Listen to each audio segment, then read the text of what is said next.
نحمدہ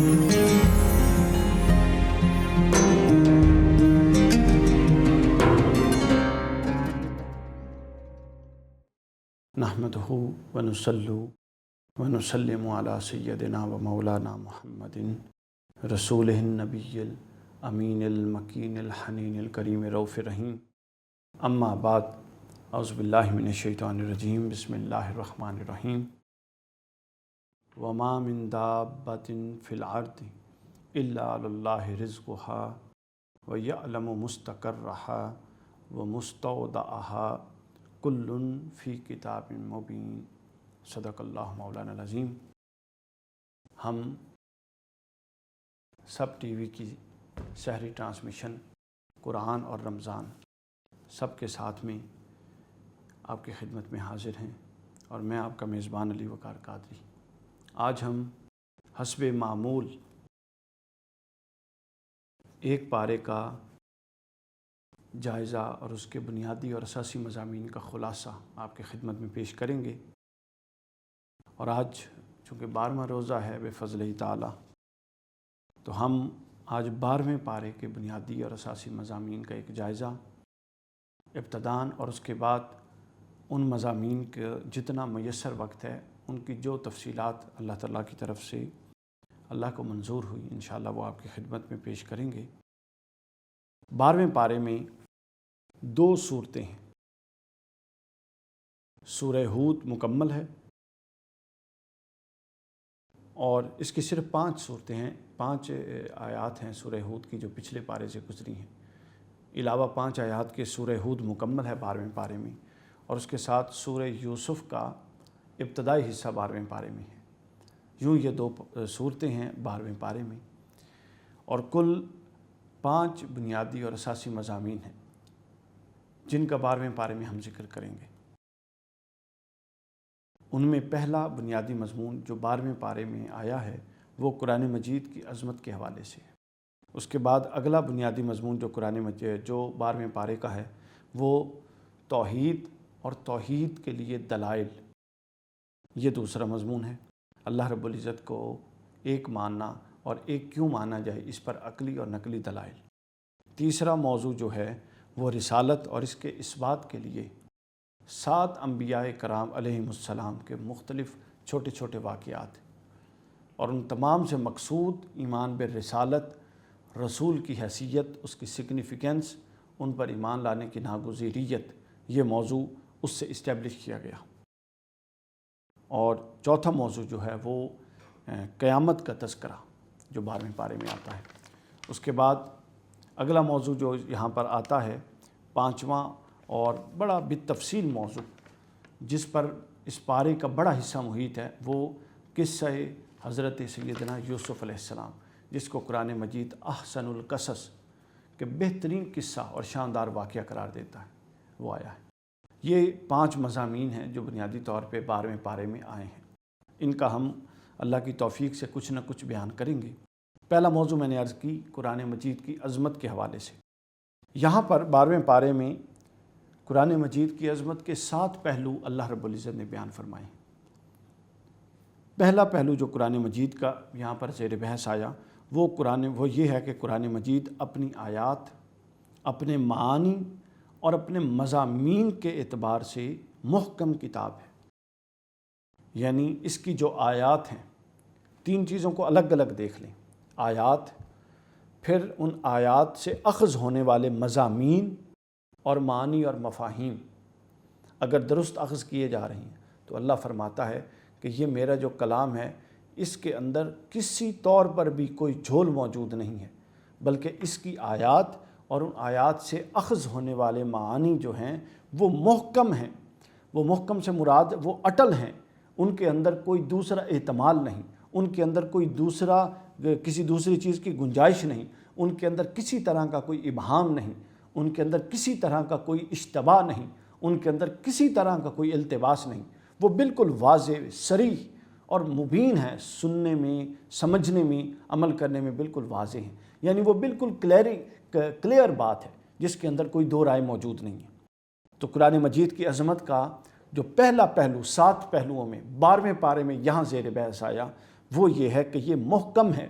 آیات کے حوالے سے، معنی کے حوالے سے اور مضامین کے حوالے سے۔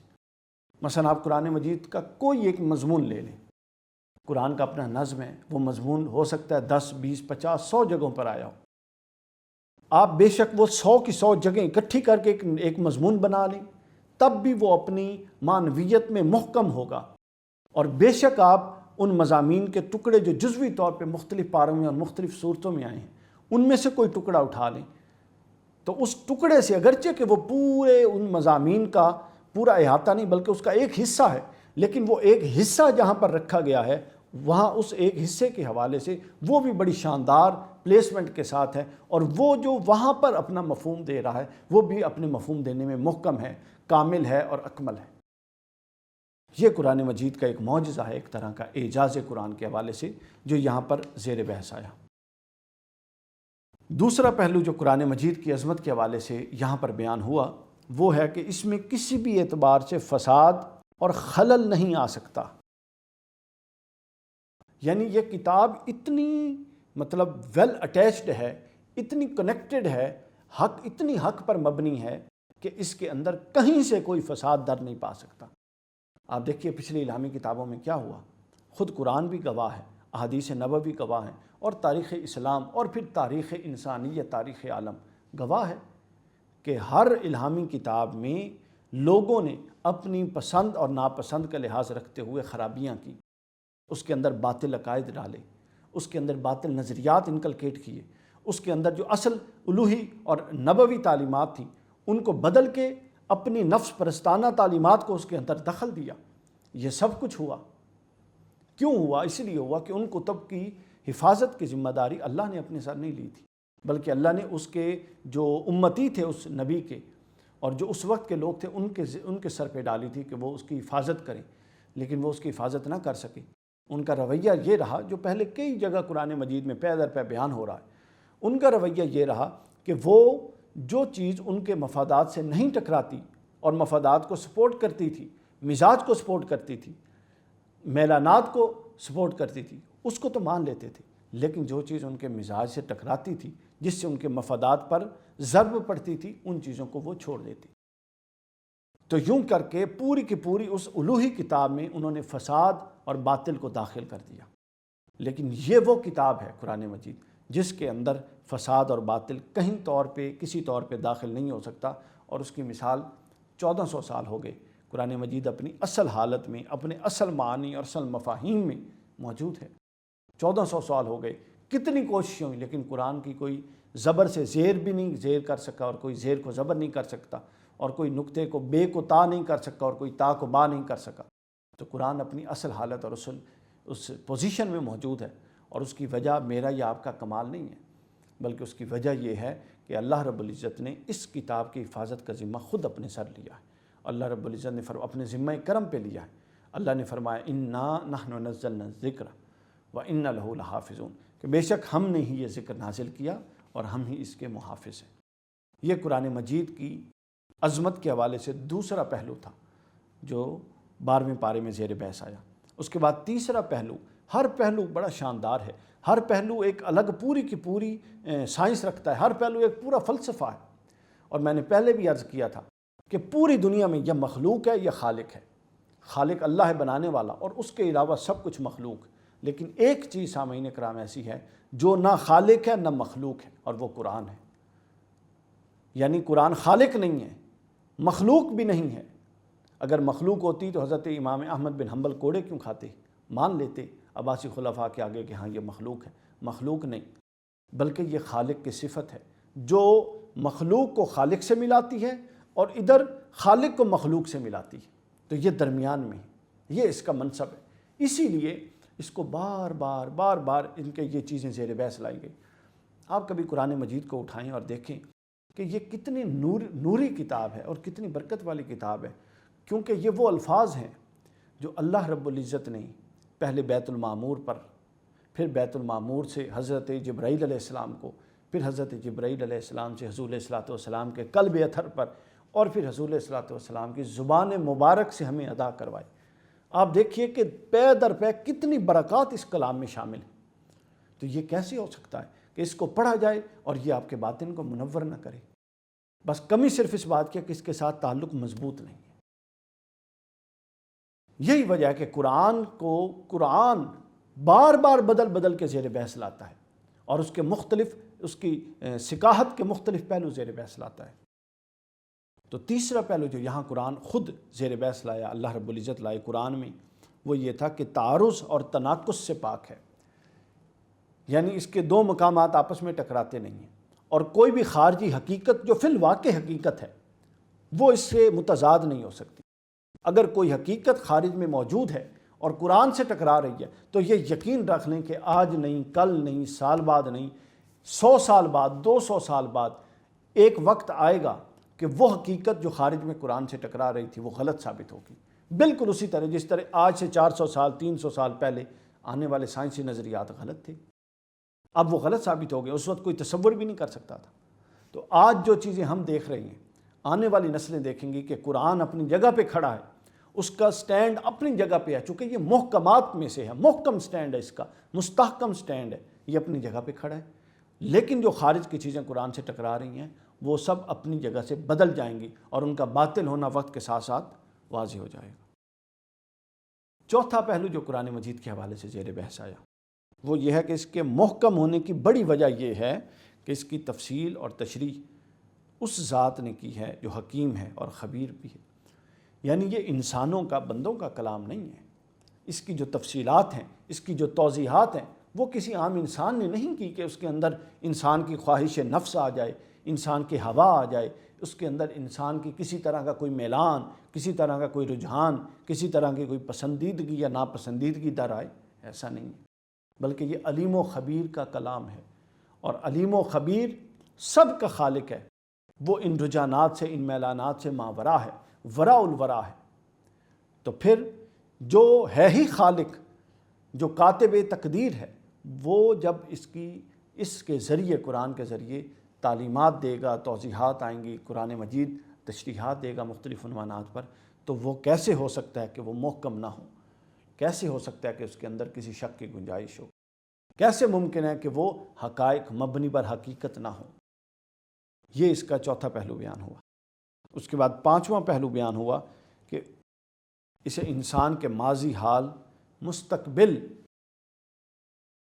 اور اس کی نفسیات، کمزوریوں اور دیگر ضروریات کا بخوبی علم ہے۔ یعنی یہ جو قرآن اللہ رب العزت کا کلام ہے، جو انسانیت کی ہدایت اور رہنمائی کے لیے آیا ہے، یہ کسی ایسی ہستی کی طرف سے نہیں آیا کہ جس کا اس انسان جس کے لیے آ رہا ہے کوئی تعلق ہی نہ ہو۔ یعنی ایسا ہے نا کہ میں ایک کتاب لکھ دوں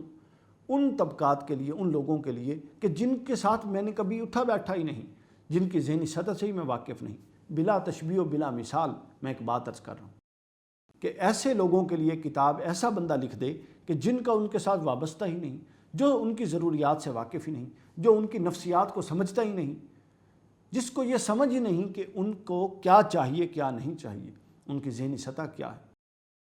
ایسی کتاب میں تو یہ اعتراض ہو سکتا ہے۔ یہ بڑا شاندار نقطہ ہے جو قرآن مجید نے بیان کیا، اور یہ قرآن ہی صرف بیان کر سکتا ہے۔ یعنی قرآن کے محکم ہونے میں اور قرآن مجید کے مضبوط ترین مقدمات میں اللہ رب العزت نے جن جن چیزوں پر بنیاد بنائی کہ قرآن چیلنجیبل نہیں، قرآن محکم ہے، قرآن عظیم ترین ہے، قرآن کے اندر کہیں کوئی فساد نہیں، کہیں کوئی خلل نہیں، کہیں کوئی تناقض نہیں، کہیں کوئی تعارض نہیں، کہیں کوئی ابہام نہیں، کہیں کوئی اشتباہ نہیں، کہیں کوئی التباس نہیں، نہ آ سکتا ہے۔ اس کی وجہ یہ ہے کہ ایک تو یہ علیم و خبیر کا صادر کیا ہوا کلام ہے، دوسرا یہ ہے کہ یہ اس ہستی کا صادر کیا ہوا کلام ہے جو خود خالق ہے، جن کی ہدایت کے لیے یہ کلام نازل ہوا ہے۔ یعنی انسان کے خالق کی طرف سے یہ کلام آیا ہے، اور خالق جانتا ہے کہ انسان کی کمزوریاں کیا ہیں، اس کی اسٹرینتھ کیا ہے، اس کی سطح کیا ہے، یہ کیسے سمجھ سکتا ہے، اس کو کیسے سمجھایا جا سکتا ہے، اس کو کن کن طریقوں سے ڈرا کے سمجھایا جا سکتا ہے، ان کو کن کن طریقوں سے پیار محبت سے سمجھایا جا سکتا ہے۔ یعنی جتنے ممکن طریقہ کار ہو سکتے ہیں، خالق کائنات نے وہ سارے طریقہ کار اپنائے۔ کہ وہ کیوں اپنائے؟ چونکہ وہ حال سے بھی واقف، ماضی سے بھی واقف، مستقبل سے بھی واقف۔ ہم صرف حال کو جان رہے ہیں، ماضی کو جانتے ہیں، حال جتنا میسر ہے اتنا جانتے ہیں، اگلے لمحے کو نہیں جانتے، مستقبل کو نہیں جانتے، لیکن وہ ہستی ہے جو ماضی، حال اور مستقبل تینوں کو یکساں طور پہ جانتی ہے، تو لہٰذا وہ جو کلام صادر کرے گی انسان کی ہدایت کے لیے، اس جیسی ہدایت کوئی اور نہیں دے سکتا۔ یہ قرآن مجید کے حوالے سے، عظمت کے حوالے سے 5واں پہلو بیان ہوا۔ اس کے بعد 6واں پہلو یہ بیان ہوا کہ جو لوگ قرآن حکیم کا انکار کرتے ہیں اور کہتے ہیں کہ یہ تو 1400 سال پہلے نازل ہوا، اب ضروریات مختلف ہیں، اب ضروریات کو اسلام ایڈریس نہیں کرتا، تو یہ ساری باتیں کرتے ہیں، تو ان کو اللہ رب العزت نے یہ سمجھایا کہ یہ جو قرآن مجید ہے یہ اللہ کا وہ کلام ہے، اور یہ اسی رب کا کلام ہے جس نے سارے نبیوں کو بھیجا، یہ اسی رب کا کلام ہے جس نے پہلا انسان اور پہلا نبی آدم علیہ السلام کو بھیجا، یہ اسی رب کا کلام ہے جس نے پھر دوسرا نبی، پھر تیسرا نبی، پھر 1,24,000 کم و بیش تمام انبیاء کو بھیجا، اور جس نے بالآخر خاتم النبیین کو بھیجا۔ یعنی 1400 سال پہلے کے حالات اس سے مختلف، اس کی نظر سے پوشیدہ نہیں تھے، ابھی تو گزرا ہے کہ اس کے لیے حال، ماضی اور مستقبل ایک جیسا ہے۔ یہ تو اس پر اعتراض وارد ہوتا ہے جو حال سے واقف ہو اور ماضی اور مستقبل سے نہ واقف ہو، یا ماضی سے تو واقف ہو اور حال اور مستقبل سے نہ واقف ہو۔ اللہ نے فرمایا کہ میں نے بھیجا ہے تو یہ 1400 سال پہلے جس طرح مؤثر تھا اور ہدایت کے لیے کافی و وافی تھا، یہ آج بھی اسی طرح ہدایت کے لیے کافی اور وافی ہے، اور یہ آج بھی اسی طرح لوگوں کی ہدایت دیتا ہے جس طرح پہلے دیتا تھا۔ کیوں؟ چونکہ اس کو صادر کرنے والا وہ علیم و حکیم ہے جو حال کو بھی دیکھ رہا ہے، مستقبل کو بھی دیکھ رہا ہے، اور ماضی بھی اس کے سامنے۔ 7واں پہلو جو قرآن مجید کی عظمت کے حوالے سے بیان ہوا وہ یہ تھا کہ یہ سارا مقدمہ بیان کر کے، قرآن کا اسلوب دیکھیے نا، کہ دلائل کے ساتھ بات کو سمجھانا قرآن مجید کا کام ہے، اس کے بعد قرآن انفورس نہیں کرتا، زور نہیں دیتا، جبرن نہیں سمجھاتا۔ جبرن ماننے کا اسلام کے اندر تصور نہیں ہے۔ لا اکراہ فی الدین قد تبین الرشد من الغی، دین میں جبر نہیں ہے، بس حق اور باطل، اچھائی اور برائی، حق اور گمراہی الگ الگ کر دی ہے اور سمجھا دیا ہے۔ دیکھیے اتنے شاندار قرآن کے مقدمات بنانے کے بعد اللہ رب العزت نے آگے فرما دیا کہ اچھا اگر تم یہ کہتے ہو کہ یہ قرآن کسی نے از خود بنا لیا، حضور علیہ الصلوۃ والسلام کی طرف ان کا اشارہ ہوتا تھا، اور تم یہ کہنے میں سچے ہو، تو اللہ فرماتا ہے کہ پھر تم جاؤ اور اس جیسی 10 صورتیں بنا لاؤ، اور اللہ کے سوا جتنے معبود تمہارے ہیں، جتنے شرکاء ہیں، جتنے مددگار ہیں، سب کو بلا لو اور اس قرآن جیسی 10 صورتیں بنا کر لاؤ۔ اور یہ اے محبوب صلی اللہ علیہ وسلم یہ 10 صورتیں نہیں بنا سکتے، اور آگے اللہ نے فرمایا کہ اللہ کے سوا کوئی معبود حقیقی نہیں، پھر کیا تم اس امر حق کے آگے سر تسلیم خم کرتے ہو؟ یعنی تم عاجز آگے نہیں بنا سکے۔ کب سے یہ چیلنج کھڑا ہے؟ 1440 سال ہو گئے، کوئی نہیں بنا سکا، اور آج تک کوئی نہیں بنا سکا۔ تو اللہ فرماتا ہے کہ کیا اب تم سر تسلیم خم کرتے ہو؟ چونکہ اگر یہ حق کلام نہ ہوتا تو 20 فصحائے عرب کچھ نہ کچھ بنا کر لے آتے، تو کوئی نہیں بنا سکا۔ تو یہ قرآن کا شاندار 7 پہلو پر بیان، یعنی قرآن مجید کے پورے قرآن میں چند ایک ایسے مقامات ہیں جہاں پر قرآن مجید کے عظمت کے مختلف پہلو زیر بحث آئے، اور سامعین کرام یہاں اس کی عظمت کے 7 پہلو جو شاندار بیان ہیں زیر بحث آئے۔ یہاں پر یہ موضوع ختم ہو رہا ہے۔ پہلے پارے کا جو اساسی موضوعات تھے، 12ویں پارے کے اساسی موضوعات میں، اس میں پہلا نقطہ، پہلا موضوع تھا، وہ ختم ہو گیا۔ اس کے بعد دوسرا موضوع جو ہے وہ توحید اور دلائل توحید سے متعلق ہے، یہ مختصر ہے، یہاں آیا۔ اس میں اللہ رب العزت نے صرف 2 دلائل دی ہیں۔ اب یہ ایک نظم ہے قرآن کا کہ کبھی کتاب اللہ پر بات شروع ہوتی ہے تو مختصر کر کے توحید پر بات تفصیل سے آ جاتی ہے، کبھی کتاب اللہ پر مختصر، توحید پر مختصر، اور رسالت پر بات توسیع سے، تفصیل سے آ جاتی ہے، کبھی کتاب اللہ پر بھی مختصر، توحید پر بھی مختصر، رسالت پر بھی مختصر، اور آخرت پر تفصیل سے آ جاتی ہے، کبھی توحید پر تفصیل سے، باقی سب پہ مختصر، کبھی رسالت پر مختصر، باقی سب پر تفصیل سے، کبھی کتاب اللہ پہ، اس کی حقانیت پہ مختصر، باقیوں کی تفصیل پہ۔ یہ ایک حکمت اور نظم ہے قرآن کا جو بار بار پڑھنے سے یوں لگتا ہے کہ گویا یہی نظم سب سے بہترین نظم تھا۔ یہ نظم وہ ہے جو انسان کو بور نہیں ہونے دیتا۔ یہاں توحید کے 2 دلائل اللہ رب العزت نے بیان کیے۔ پہلا یہ کہ ساری مخلوق کو رزق دینے والا اللہ ہے، خواہ وہ مخلوق انسان ہوں، خواہ وہ جنات ہوں، خواہ چوپائے ہوں، جانور ہوں، یا پرندے ہوں، پانی میں رہنے والی مچھلیاں ہوں یا زمین پر پھرنے والے کیڑے ہوں، وہ رزاق ہے۔ اس کی اجازت کے بغیر کوئی ایک دانہ نہ کسی کو دے سکتا ہے نہ لے سکتا ہے، اور اس کے ذمہ کرم پہ ہے کہ وہ ہر مخلوق کو جو اس نے مقدر فرمایا ہے کھلاتا ہے، وہ رزاق ہے۔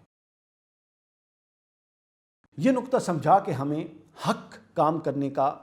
کہا گیا، کہ ہم یہ سمجھتے ہوئے کہ ہم کسی کی تھوڑی چاپلوسی اور خوشامد کریں گے، کسی کے ساتھ دو نمبری کر کے کسی کو نقصان پہنچائیں گے اور ہمارا فائدہ ہو جائے گا۔ اللہ نے بتا دیا کہ رزاق میں ہوں، اور میں ہر شے پر قادر ہوں، اور میں بیٹھا دیکھ رہا ہوں۔ تو اس طرح کی کوئی چال بازی کرے گا تو وہ کہہ رہا ہے کہ رزاق میں ہوں، اے بندے تو یہ نہ بھول کہ تو تھوڑا سا کسی کے خلاف سازش کر کے اپنا رزق بڑھا لے گا، حالانکہ تو جانتا ہے کہ رزاق تو میں ہوں۔ تو اس بندے کو تو دھوکہ دے سکتا ہے، مجھے تو نہیں دے سکتا۔ لہٰذا رزق کی طلب صرف اور صرف اللہ کی ذات سے وابستہ رہنی چاہیے۔ اور دوسرا پہلو یہ بیان کیا کہ آسمان اور زمین کو اللہ ہی نے پیدا کیا، شان تخلیقیت کے حوالے سے، کہ کون ہے جو ان وسیع آسمانوں کو، وسیع زمین کو پیدا کر دے۔ یہاں بالکل اختصار سے آیا، جبکہ اس سے پہلے ہم بیان کر چکے ہیں، اس سے پہلے 7 آسمان کا تہ بتہ ذکر، اور اللہ نے فرمایا کہ کون ہے، کون اتنی عظمت والا ہے کہ یہ 7 آسمان جو قبہ نما ہیں اور اتنے وسیع و عریض ہیں اور بغیر کسی ستون کے کھڑے ہیں، کس کی اجازت سے کھڑے ہیں؟ پھر اللہ نے پھر پوری آگے تفصیلات آئیں پھر زمینوں کے بارے میں، لیکن یہاں نظم قرآنی کے تحت یہاں پر کیا بالکل اختصار سے پہلے بتا دیا کہ رزاق وہ ہے اور ہر ایک کو رزق وہ دیتا ہے، اور آخر پہ بتا دیا کہ زمین و آسمان کا خالق بھی وہ ہے، یعنی بنایا بھی اسی نے، پال بھی وہی رہا ہے، کوئی اور نہ بنانے والا ہے نہ کوئی اور پالنے والا ہے۔ لہٰذا حق یہ ہے کہ اسی سے تعلق کو مستحکم کیا جائے۔ تیسرا موضوع، بنیادی موضوع جو یہاں بیان ہوتا ہے، وہ رسالت اور اس کے اثبات کے حوالے سے 7 انبیاء کرام علیہم السلام کے واقعات بیان ہوں۔ آپ دیکھیے، ابھی میں نے عرض کیا نا کہ کبھی کوئی موضوع تھوڑا لے لیا جاتا ہے، کبھی کوئی موضوع تفصیل سے۔ پہلے توحید، کتاب اللہ کی عظمت کا موضوع تفصیل سے آیا 7 پہلو، پھر توحید کا موضوع مختصر آیا 2 پہلو، اور اب یہاں رسالت کا موضوع اس سے تفصیل سے آ رہا ہے۔ 7 انبیاء کرام کے تذکرے یہاں پر بیان ہو رہے ہیں مختلف انداز میں، اور ان تمام کے تذکروں کو، یعنی جو واقعہ جہاں لایا جاتا ہے اس واقعے کے پیچھے جو نظم، جو ڈسپلن اور جو نقطہ نظر ثابت کرنے کے لیے چیزوں کو اللہ نظم کرتا ہے، وہ نقطہ نظر اس خاص پہلو کو سامنے رکھ کے اس واقعے کا وہ حصہ وہاں پر پلیس کیا جاتا ہے، تاکہ وہ جو مقدمہ چلا آ رہا ہے اس کو وہ سپورٹ کرے۔ ان انبیاء کے یہ واقعات اور ان انبیاء کے اسی سے مختلف واقعات یا انہی واقعات کے مختلف پہلو اس سے پہلے بھی آ چکے ہیں اور آگے بھی آئیں گے، مگر یہاں پر ان پہلوؤں کا آنا، ان واقعات کا، یعنی جو مقدمہ پہلے رسالت کی شان رسالت ماب اور انبیاء علیہم السلام کی شان کے حوالے سے اللہ جس کو ثابت کرنا چاہ رہا ہے، اس کے تناظر میں یہ تمام چیزیں وارد ہوتی ہیں۔ یہ ایک خوبصورت قرآن مجید کا، علوم القرآن کا، اور خوبصورت نظم قرآن جو علوم القرآن کا ایک سبجیکٹ ہے، یہ بڑا شاندار ہے۔ یعنی یہ ایسا نہیں ہے کہ کوئی پڑھایا جا سکے، بلکہ قرآن مجید سے بار بار جب آپ گزریں تو آپ کو پھر اس کی آہستہ آہستہ نو ہو، اس کی معرفت تھوڑی تھوڑی اللہ کی بارگاہ سے اگر حکم ہو تو تھوڑی تھوڑی بندے کو میسر آتی ہے۔ تو یہاں پر پھر تفصیل سے جو موضوع آیا وہ رسالت کا آیا، اور پھر رسالت میں جن 7 انبیاء کا آیا، اور پھر ہر نبی کا جو موضوع، جو قصہ، واقعہ، اور اس واقعے کا پھر جو حصہ لایا گیا، وہ اس ایک ڈسپلن کو جو اثبات رسالت اور اثبات نبوت اور ناگزیریت نبوت اور حجیت نبوت کے تناظر میں سوٹ کرتا تھا، وہ موضوع یہاں پر 7 قصے، 7 جو انبیاء کرام کے واقعات آئے، ان میں ایک حضرت نوح علیہ السلام ہے۔ ان کی قوم میں ایمان نہیں لائی، تفصیل سے ان کے واقعات آ بھی چکے۔ 900 سال سے زائد، 950 سال کے قریب انہوں نے تبلیغ کی، 80 یا 81 لوگ کل ایمان لائے۔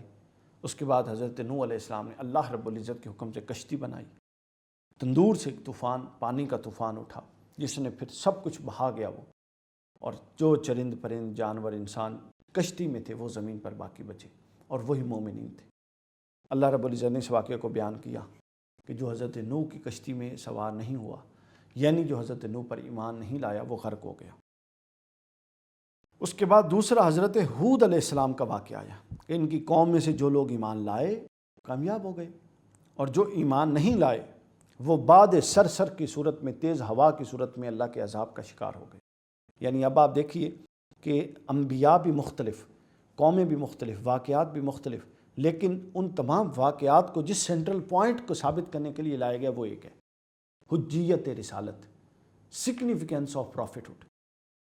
اس کے بعد حضرت صالح علیہ السلام کا ذکر کہ ان کی قوم کی فرمائش پر اللہ نے پہاڑ سے اونٹنی نکالی۔ کتنا عجیب معجزہ طلبی تھی، کتنا عجیب تھا کہ سامنے پہاڑ تھا، اللہ کا نبی دعوت دینے آتا ہے، وہ کہتے ہیں کہ اچھا، یعنی یہ ایک طرح کا استہزاء کرنے والی بات تھی، یہ غیر معقول بات تھی، مگر حجت، اتمام حجت اور حجت تمام کرنے کے لیے انہوں نے کہا جی یہ سامنے پہاڑی سے اگر اونٹنی نکل آئے تو ہم آپ پر ایمان لائیں۔ اونٹنی نکل آئی،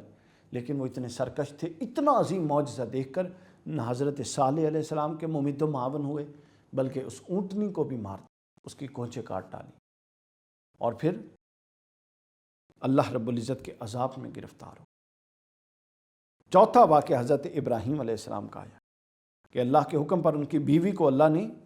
بڑھاپے کی حالت میں حضرت اسحاق علیہ السلام عطا فرمائے، اور پھر ان کے بیٹے یعقوب علیہ السلام۔ تو معجزاتی ولادت حضرت اسحاق کی طرف اشارہ ہے کہ عام اصول کے ہٹ کے جب عورتیں اس عمر سے گزر جاتی ہیں کہ ان کی اولاد ہو، اللہ چاہے تو جو اللہ چاہے وہ کر سکتا ہے۔ حضرت ابراہیم علیہ السلام کا واقعہ مختصر آیا، اس کے بعد حضرت لوط علیہ السلام کا واقعہ مختصر مگر تھوڑی تفصیل کے ساتھ آیا، جو آگے بھی آتا رہے گا۔ حضرت لوط علیہ السلام، ان کی قوم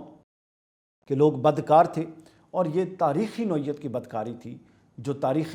انسانیت میں اس سے بڑی کوئی برا کام نہیں ہوا۔ بدکار تھے، اور یہ عورتوں کی بجائے لڑکوں کی طرح مائل ہوتے تھے۔ حضرت لوط علیہ السلام ان کو روکتے، لیکن یہ باز نہ آتے۔ حضرت لوط علیہ السلام کے پاس کچھ فرشتے، 2 فرشتے نوجوان اور خوبصورت نوجوان کی شکل میں آئے وہی لے کر۔ تو حضرت لوط علیہ السلام کی قوم کے لوگ جو بدکار لوگ تھے وہ وہاں پہنچ گئے ان کو دیکھ کر۔ حضرت لوط علیہ السلام نے انہیں سمجھایا اور ڈرایا کہ اللہ کے بندوں لڑکیوں سے شادی کرو، اللہ تعالیٰ نے ایک ضابطہ بنایا عرش ہے، تو لیکن وہ نہ مانے، اور بالآخر اللہ کے عذاب کا شکار ہو،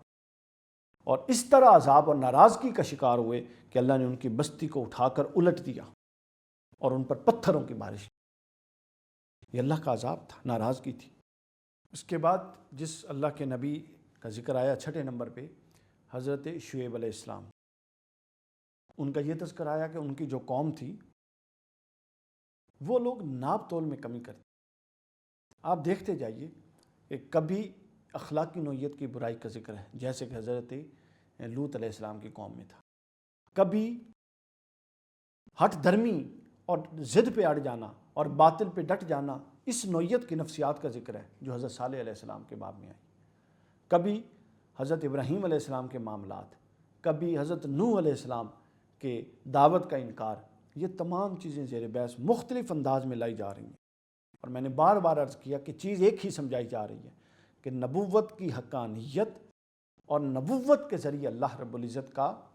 قرب۔ یہاں پر حضرت شعیب علیہ السلام کے حوالے سے جو بات زیر بحث آئی وہ یہ کہ آپ کی قوم کے لوگ ناپ تول میں کمی کرتے۔ کون ہے پاکستان میں جہاں ہم بیٹھے ہیں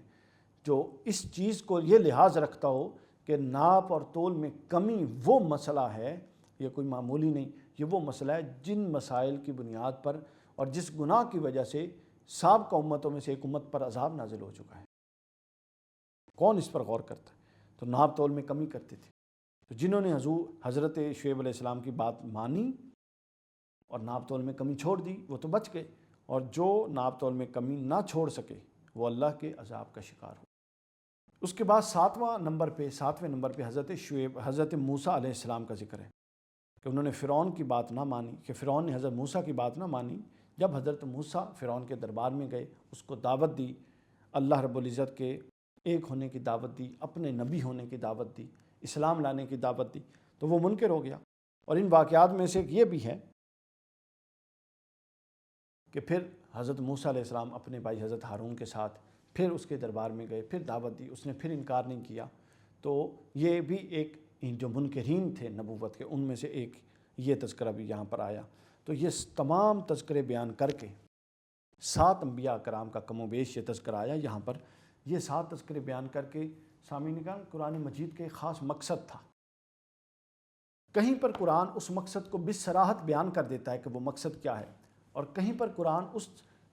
مقصد کو بصراحت بیان نہیں کرتا۔ یہاں 12ویں پارے میں قرآن مجید کا یہ مقام ہے کہ یہاں قرآن نے بصراحت اس مقصد کو بیان کر دیا کہ وہ مقصد کیا تھا، اور بتایا کہ ان تمام انبیاء کے امور، ان تمام معاملات اور ان تمام واقعات کی طرف اشارہ کرنے سے مقصود یہ تھا کہ حضور نبی اکرم صلی اللہ علیہ وسلم کو بتایا جائے اور حضور نبی اکرم صلی اللہ علیہ وسلم کی امت کو استقامت کی تلقین کی جائے، اور بتایا جائے کہ اے نبی آپ اپنی امت کو بتا دیں اور یہ تمام واقعات ان کو سنائیں کہ حضرت ابراہیم علیہ السلام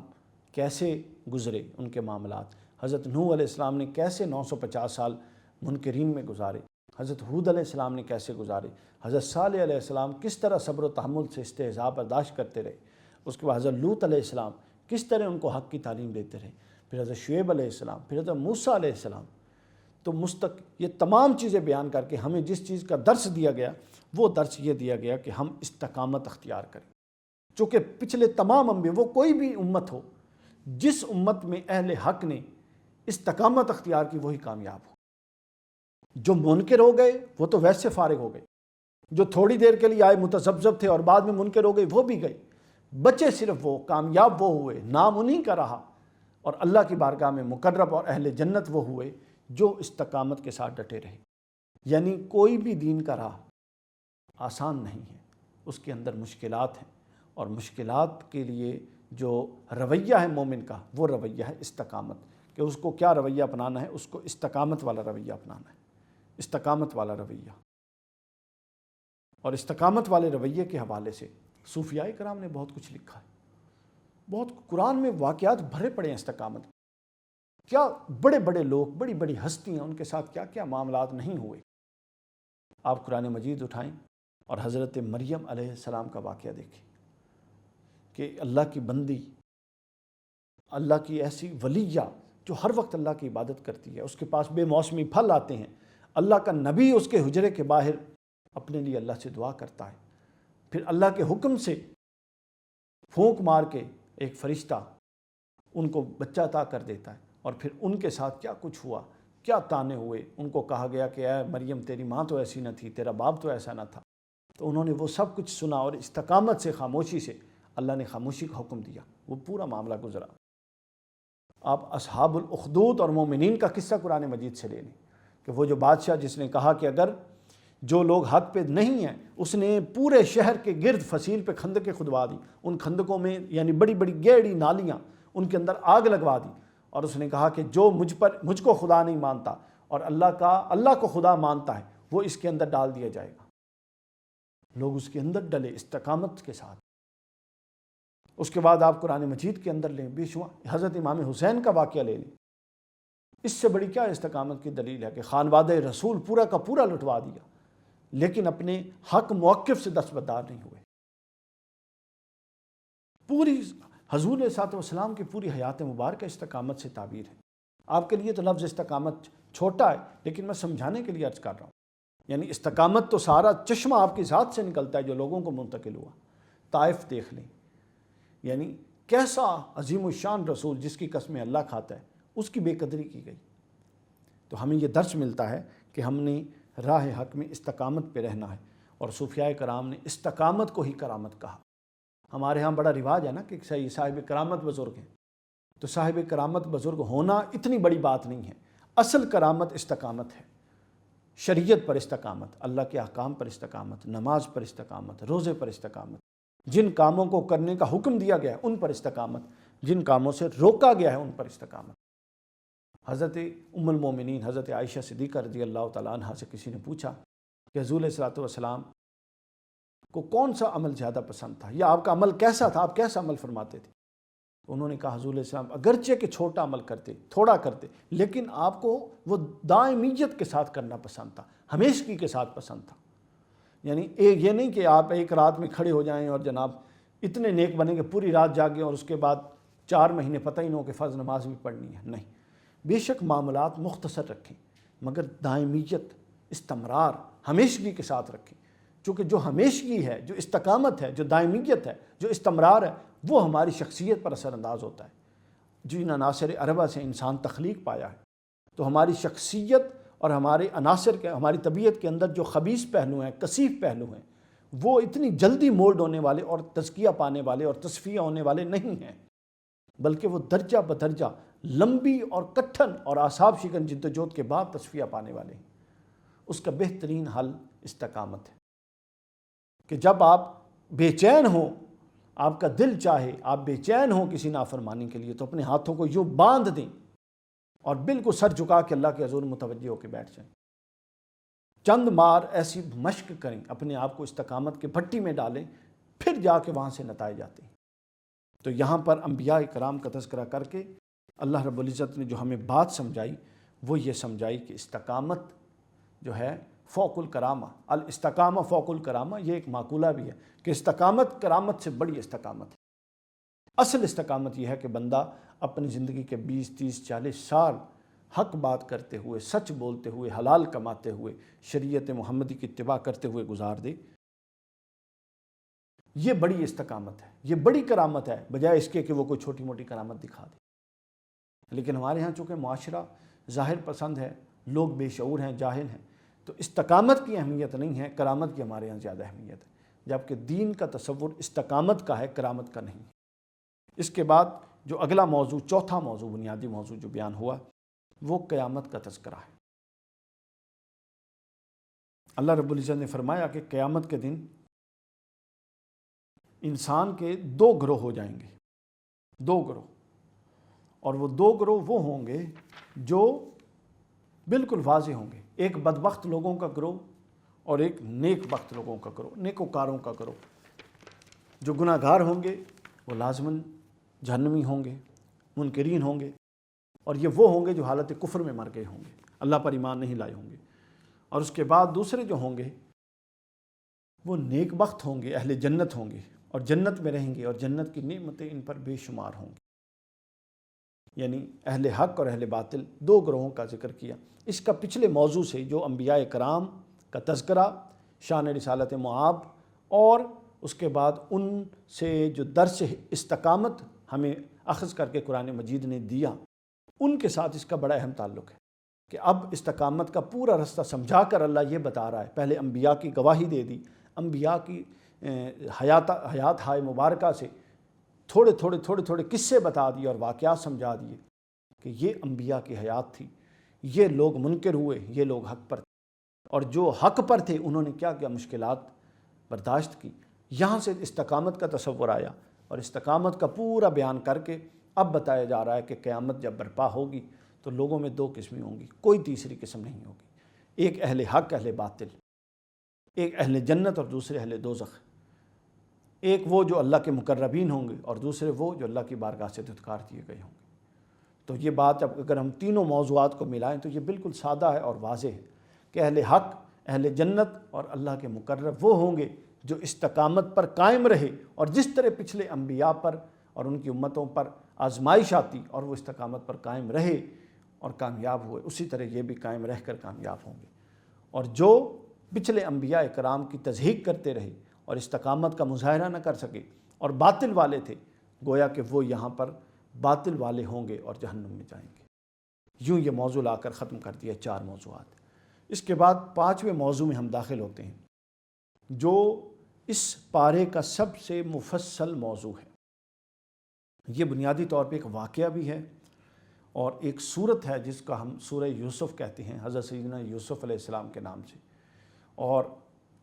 اللہ کے نبی تھے، انبیاء بنی اسرائیل میں سے تھے، اور یہ جو سورہ یوسف ہے یہ حضرت یوسف علیہ السلام کے پورے قصے پر مبنی ہے، جس کو احسن القصص کہا ہے قرآن نے۔ اس کے اندر جو ایک بڑی اہم اور حیرت کی بات ہے وہ سننے والی ہے۔ ابھی بھی ہم نے ذکر کیا، آگے بھی ذکر آئے گا، پہلے بھی آ چکا کہ جملہ انبیاء کرام علیہ السلام کا جو قصے ہیں، جو واقعات ہیں، جو ان کی حیات ہائے مبارکہ سے عبر و نصائح کے پہلو ہیں، وہ مختلف انداز میں منتشر پورے قرآن میں دکھائی دیتے ہیں، لیکن اور وہ بھی ایک قرآن کا نظم ہے اور وہ بھی ایک انداز ہے۔ لیکن حضرت یوسف علیہ السلام کے قصے میں ایک انفرادیت ہے، اور وہ انفرادیت یہ ہے کہ حضرت یوسف علیہ السلام کا پورا واقعہ، جو بڑا طویل واقعہ ہے، مختصر نہیں ہے، بڑا طویل واقعہ، ابھی ہم اس کی طرف جانے لگے ہیں، پورا واقعہ سورہ یوسف کے اندر آیا ہے۔ کسی اور مقام پر پورے قرآن میں وہ واقعہ نہیں۔ ہاں البتہ حضرت یوسف علیہ السلام کا نام آیا ہے باقی 2 صورتوں میں، 2-3 جگہ پر، لیکن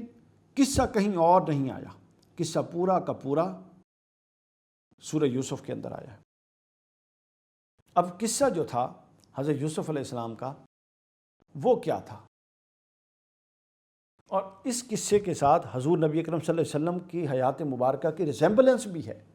ملتا جلتا بھی ہے واقعات، یعنی جو معاملات حضرت یوسف کے ساتھ پیش آئے، کم و بیش وہی معاملات حضور نبی اکرم صلی اللہ علیہ وسلم کے ساتھ پیش آئے۔ مثلا وہ کیا تھے؟ حضرت یوسف علیہ السلام کا قصہ، حضرت یوسف علیہ السلام کے بارے میں آپ لوگوں کو علم ہے کہ حضرت یوسف علیہ السلام کے جو بھائی تھے وہ آپ سے حسد کرتے تھے، اور بھائیوں نے جا کے حضرت یوسف علیہ السلام کو کنویں میں ڈال دیا۔ ادھر دوسری طرف کیا تھا کہ حضور نبی اکرم صلی اللہ علیہ وسلم کے جو قریشی بھائی تھے، خاندانی بھائی، وہ آپ سے حسد کرتے تھے، اور آپ کو مکہ چھوڑنا پڑا، جس طرح حضرت یوسف علیہ السلام کو اپنا شہر چھوڑنا پڑا۔ حضرت یوسف علیہ السلام کو کنویں میں رہے، حضور علیہ السلام غار ثور میں رہے۔ حضرت یوسف علیہ السلام ہجرت کر کے پھر اس کے ذریعے مصر آ گئے، اور حضور نبی اکرم صلی اللہ علیہ وآلہ وسلم مکہ سے ہجرت کر کے مدینہ آ گئے۔ حضرت یوسف بھی بعد ازاں پھر اللہ کے حکم کے اور مشیت کے تحت پورے پروسیس سے گزر کے بالآخر وزیر بنے سلطنت مصر کے، اور حضور نبی اکرم صلی اللہ علیہ وسلم بھی پہلی اسلامی مملکت کے حاکم اعلیٰ بنے۔ بعد میں حضور نبی اکرم بعد میں حضرت یوسف کے بھائی شرمندہ ہو کر آئے، اور حضرت یوسف نے معاف کر دیا۔ اور اسی طرح جب فتح مکہ کر کے حضور نبی اکرم صلی اللہ علیہ وسلم آئے، تو جو آپ کے جاننے والے تھے، پرانے رشتہ دار تھے مکہ میں، آپ نے ان سب کو معاف کر دیا، بلکہ آپ سے پوچھا گیا کہ یا رسول اللہ، آج آپ فاتح کی حیثیت سے آ رہے ہیں اور اس شہر میں آ رہے ہیں جس شہر سے آپ کو نکالا گیا تھا، آپ ان کے ساتھ کیا سلوک کریں گے؟ تو آپ نے فرمایا کہ ان کے ساتھ میں وہی سلوک کروں گا جو میرے بھائی یوسف علیہ السلام نے اپنے بھائیوں کے ساتھ، اور ان سے کہا تھا کہ آج کے دن تم پر کوئی عتاب نہیں، کوئی ملامت نہیں۔ یوں یہ واقعہ حضرت یوسف علیہ السلام کا، یہ واقعہ حضور نبی اکرم صلی اللہ علیہ وسلم کے ساتھ کے حیات مبارکہ کے بعض پہلوؤں کے ساتھ مماثلت رکھتا ہے۔ اب ہم حضرت یوسف کے واقعے کی طرف آتے ہیں۔ حضرت یوسف علیہ السلام حضرت یعقوب علیہ السلام، جن کا لقب بنی اسرائیل تھا، ان کے بیٹے تھے۔ حضرت یعقوب کے 12 بیٹے تھے، 12 میں حضرت یوسف بھی تھے۔ حضرت یوسف علیہ السلام ان تمام میں غیر معمولی طور پہ حسین بھی تھے، غیر معمولی طور پہ ذہین بھی تھے، اور آپ کا یہ حسن ظاہری اور حسن باطنی اور ذہانت و فطانت کی وجہ سے حضرت یعقوب علیہ السلام آپ کی طرف زیادہ متوجہ رہتے تھے، آپ کی زیادہ فکر رہتی تھی آپ کو۔ پھر ایک مرتبہ حضرت یوسف علیہ السلام نے ایک خواب دیکھا، اور اپنے والد حضرت یعقوب علیہ السلام کو خواب سنایا، اور خواب یہ دیکھا کہ 11 ستارے اور سورج اور چاند حضرت یوسف کو سجدہ کر رہے ہیں۔ جب یہ خواب سنایا تو ان کے والد نے فرمایا کہ یہ تمہارے بہت بڑے ایک مقام و مرتبے کی دلیل ہے، مگر اے میرے بیٹے، یہ خواب خبردار اپنے بھائیوں کو مت بیان کر۔ اس کے بعد باپ کی بیٹے سے محبت کی وجہ سے وقت جب گزرتا گیا، حضرت یوسف علیہ السلام پر اللہ کی جو عنایات تھیں، جو بعد ازاں نبوت کی صورت میں ظاہر ہونے والی تھی، وہ وقتاً فوقتاً آشکار ہونی شروع ہو گئیں۔ جب وہ آشکار ہوئیں تو حضرت یعقوب کی حضرت یوسف کی طرف توجہ اور بڑھتی گئی اور بڑھتی گئی۔ یہ بات دوسرے بھائیوں کے لیے حسد کا باعث تھی، اور یہ ہوتا ہے، ہمارے ہاں بھی حسد چلتا ہے، کرنے کو کوئی کچھ تیار نہیں ہے، بس محض جس پر کوئی اللہ کا انعام ہو اس کے ساتھ محض حسد کا معاملہ کیا جاتا ہے، کوشش کا معاملہ کوئی نہیں کرتا، جد و جہد سٹرگل نہیں کرتے۔ کہ حضرت یوسف علیہ السلام جو اپنے بچپن میں اتنے تابعدار تھے کہ وہ باپ کو لبھاتے تھے، ان سے وہ ایک عام محبت تو سب کے ساتھ تھی، غیر معمولی محبت کرتے تھے، تو بجائے اس کے کہ اس کمپٹیشن میں کوئی دوسرا آتا کہ میں بھی اتنی تابعداری کروں اور حضرت یعقوب علیہ السلام کی آنکھ کا تارہ بن جاؤں، اس طرف نہیں کوئی آیا، بلکہ منفی روش ہمیشہ سے رہی حسد کی۔ حسد مثبت طرف نہیں لے جاتا، اٹھایا اور جا کے کنویں میں ڈال دی۔ تو حسد ہمیشہ ہی یہ کام کرواتا ہے۔ اس کے بعد وہاں سے قافلہ، اب جب حضرت یعقوب کے حضرت یوسف کے ساتھ تعلق داری اور حضرت یعقوب کے حضرت یوسف کے ساتھ شفقت بڑھتی گئی تو ان بھائیوں کا غصہ عروج پہ پہنچا۔ بالآخر انہوں نے حضرت یعقوب سے اجازت لی کہ ہم کھیلنے کے لیے اپنے بھائی کو لے جانا چاہتے ہیں۔ وہ لے کر گئے اور وہاں جا کے حضرت یعقوب علیہ السلام، وہاں جا کر حضرت یوسف علیہ السلام کو زد و کوب بھی کیا، مارا بھی اور کنویں میں پھینک دیا۔ واپس آ گئے۔ اس طرف سے ایک قافلہ جا رہا تھا، اور پرانے دوروں میں قافلے کنویں دیکھ کر پڑاؤ کرتے تھے اور پانی لیتے تھے۔ تو قافلہ وہ مصر سے جا رہا تھا، مصر کی طرف، تو انہوں نے اپنا ڈول ڈالا تاکہ پانی آئے۔ اس ڈول میں حضرت یوسف علیہ السلام آ گئے، تو وہ قافلہ حضرت یوسف کو لے کے واپس آگے چلے گئے مصر میں جا کے انہوں نے، اس قافلے والوں نے حضرت یوسف علیہ السلام کو، چونکہ وہ غلاموں کو بیچنے کا دور تھا، لوگ خریدتے تھے، حضرت یوسف علیہ السلام کو بیچ دیا، اور حضرت یوسف علیہ السلام کو عزیز مصر نے خرید لیا، اپنے گھر میں رکھ لیا۔ پھر حضرت یوسف علیہ السلام جوان ہوئے، یہ پورے واقعے کا میں خلاصہ بتا رہا ہوں۔ پھر حضرت یوسف علیہ السلام جوان ہوئے، آپ خوبرو تھے، آپ پر عزیز مصر کی بیوی فریفتہ ہو گئی، زلیخا اس کا نام تھا۔ یہاں سے ایک پورا نیا قصہ شروع ہو جاتا ہے کہ اس نے آپ کو برائی کی دعوت دی، 7 پردے ڈال دیے اپنے وہ بت کے بنے ہوئے خدا پر، اور 7 دروازے بند کر دیے۔ اور حضرت یوسف علیہ السلام کو جب اپنی طرف دعوت دی تو حضرت یوسف علیہ السلام نے انکار کیا، اور آپ نے فرمایا تیرا خدا تو پردوں میں چھپ گیا، لیکن میرا خدا تو نہیں چھپا، وہ تو 7 دروازوں میں دیکھتا ہے۔ حضرت یوسف علیہ السلام نے پیچھے دوڑ لگا دی، تو آپ ابھی دروازے کے پاس پہنچتے کہ اللہ رب العزت کے حکم سے اس کا قفل ٹوٹتا اور وہ کھلتا جاتا، یوں 7 دروازے کھلے۔ اس نے پیچھے سے پکڑا اور آپ کا قمیص پھٹ گیا۔ دروازے پر پہنچے تو عزیز مصر موجود تھا۔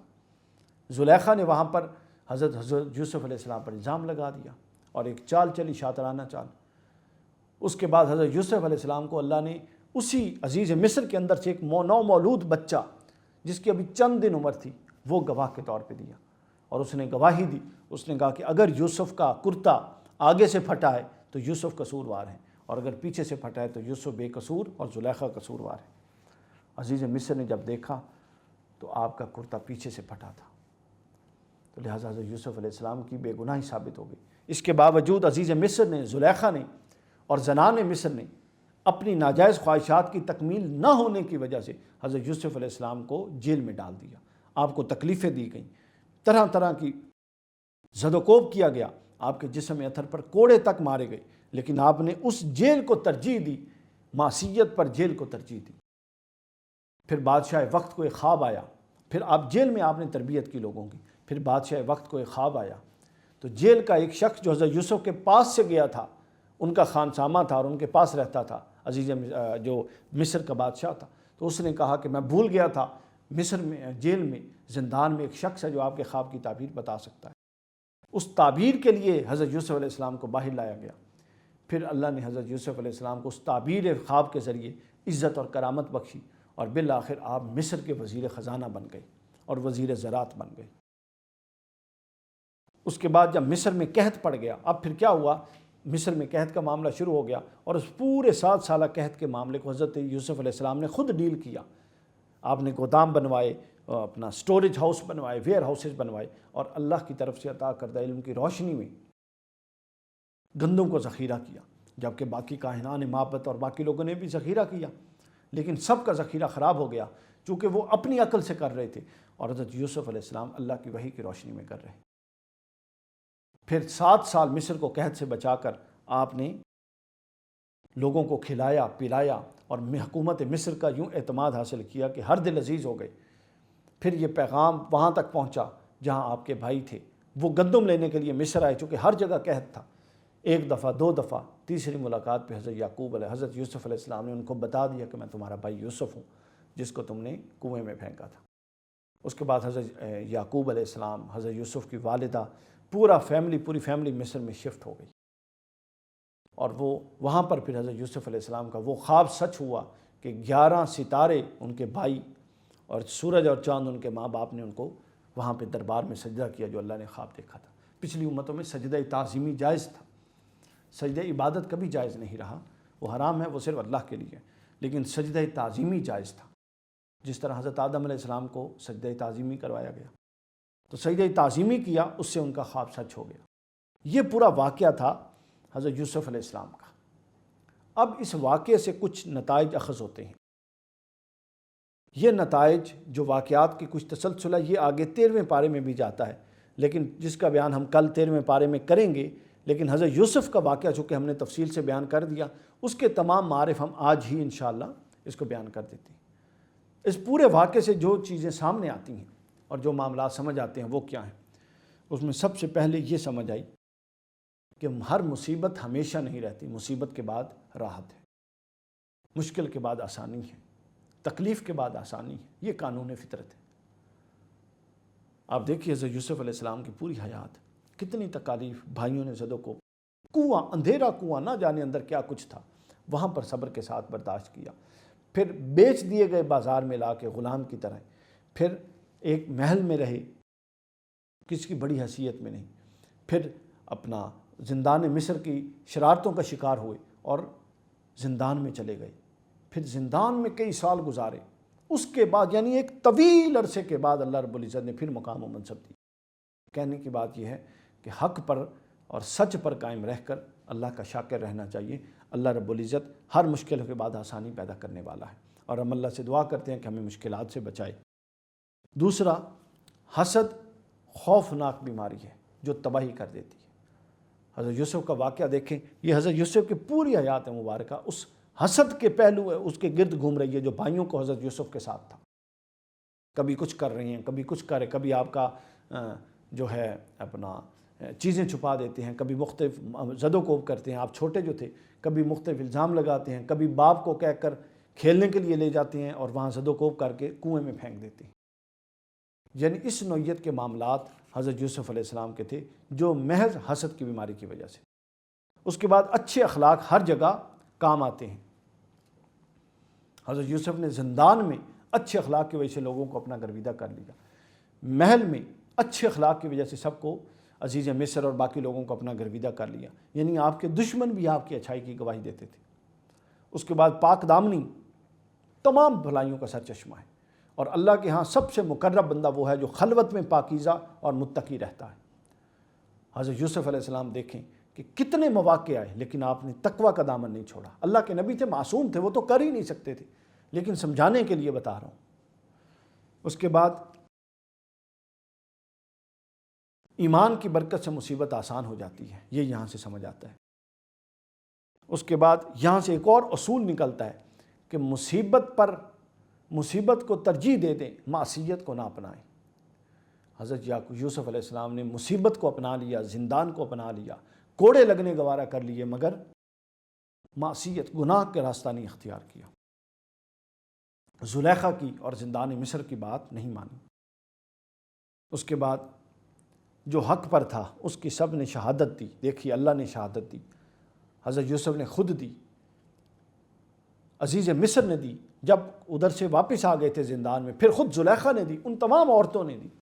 تو حضرت یوسف، یہ بھی اہل ایمان کے لیے ایک اصول وضع ہوتا ہے کہ اللہ فرماتا ہے کہ معاف کرو، مگر جو تم پر تہمت لگی ہے، جو تم پر الزام لگا ہے، اس کی لازماً صفائی کراؤ، اس کو لازماً دھلواؤ، کیونکہ تم نے دین کا کام کرنا ہے۔ وہ کلیئر نہیں ہوگا تو لوگ اعتراض کریں گے۔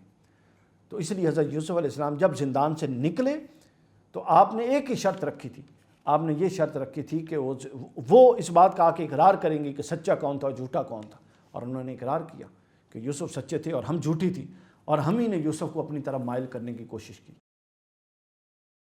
یہ وہ بنیادی معاملات تھے جو حضرت یوسف علیہ السلام کے پورے واقعے سے اخذ ہوتے ہیں۔ ان واقعات کی روشنی میں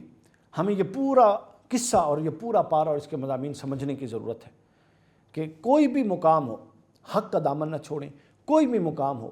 حق کی دعوت نہ چھوڑیں، صحیح بات کرتے رہیں۔ حضرت یوسف علیہ السلام کی تبلیغ کے لیے جو آپ کو بنیادی قوت میسر آئی تھی، وہ قیدی تھے جو زندان میں آپ کے ساتھ تھے اور آپ کے زیر تربیت رہے سالہ سال۔ جب آپ زندان سے نکلے تو آپ نے شہنشاہ مصر سے کہہ کر ان کو نکلوا دیا اور ضمانت دی کہ وہ اب گناہ نہیں کریں گے چونکہ میں ان کی تربیت کر کے آیا ہوں۔ تو گویا ہر جگہ، ہر موقع اور ہر جو جگہ ہوتی ہے اس کو اویل کیا جا سکتا ہے، ہر اپرچونٹی کو اویل کیا جا سکتا ہے۔ کوئی بہت بڑی چیز کے استعمال میں انتظار میں رہنا کہ بہت بڑا معجزہ ہوگا تو یہ کر دوں گا اور یہ کر دوں گا، نہیں۔ جو درجہ بدرجہ ہر سیڑھی پر کھڑے ہو کے آگے خوبصورت انداز میں گزرنے کا فن سیکھنا چاہیے۔ یہ ہمیں انبیاء اکرام علیہ السلام کی زندگی سے سبق ملتا ہے کہ پروگریسو تھے، ہمیشہ آگے بڑھنے والے تھے، آگے سے آگے مسلسل جد و جہد کرنے والے تھے۔ یہی کل اسلام کا تصور ہے، یہی کل حیات انبیاء اکرام کا تصور ہے، اور یہی کل حیات نبی مکرم صلی اللہ علیہ وسلم کا تصور ہے۔ یہاں سورہ 12ویں پارے کے مضامین اپنے اختتام کو پہنچتے ہیں۔ اللہ رب العزت سے دعا ہے کہ ہمیں ان جملہ مضامین پر عمل کرنے کی توفیق عطا فرمائے، اور جن خرابیوں کا اور جن شرارتوں کا، اہل باطل کی شرارتوں کا اس بارے میں ذکر آیا، ہمیں ان سے محفوظ رہنے کی توفیق عطا فرمائے۔ وما علینا الا البلاغ المبین۔